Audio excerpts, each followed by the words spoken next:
Trid tintrefa r-responsabilta politika dwar il-mewt ta' żewġ persuni barranin f'pajjiżna.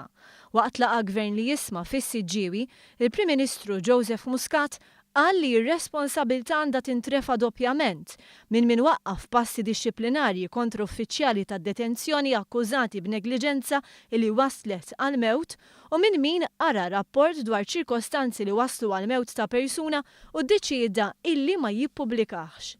Mamadou Kamara mill-Mali kien applikant għall-ażil, miet fl-2012 waqt li kien f'ċentru ta' detenzjoni. Il-mewt tan-Niġerjan Ifeanyi Nwokoye ta' 29 sena seħħet sena qabel ftit wara li prova jaħrab miċ-ċentru ta' detenzjoni ta' Ħalsafi.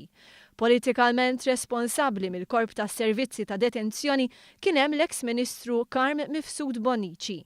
Li lejn mir-responsabilta politika li trid tinġar, il-Prim Ministru tkellem dwar il-ħtieġa ta' sistema mtejba fejn jidħlu immigranti irregolari. Dak li qed jagħmel bħalissa Karmen u Appella huwa illi qed jara li jħaffef proċess li diġà kien beda taħt Manuel Mallija dwar ir-review tal-politika tagħna ta' detenzjoni.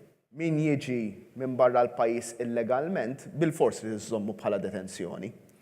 Imma it-tul tad-detenzjoni u l-kwalità tad-detenzjoni qed tkun counterproductive. Il-Prim Ministru Stqarr li Malta affaċċata b'influss qawwi ta' migranti irregolari sabet għajnuna biss mingħand l-Italja.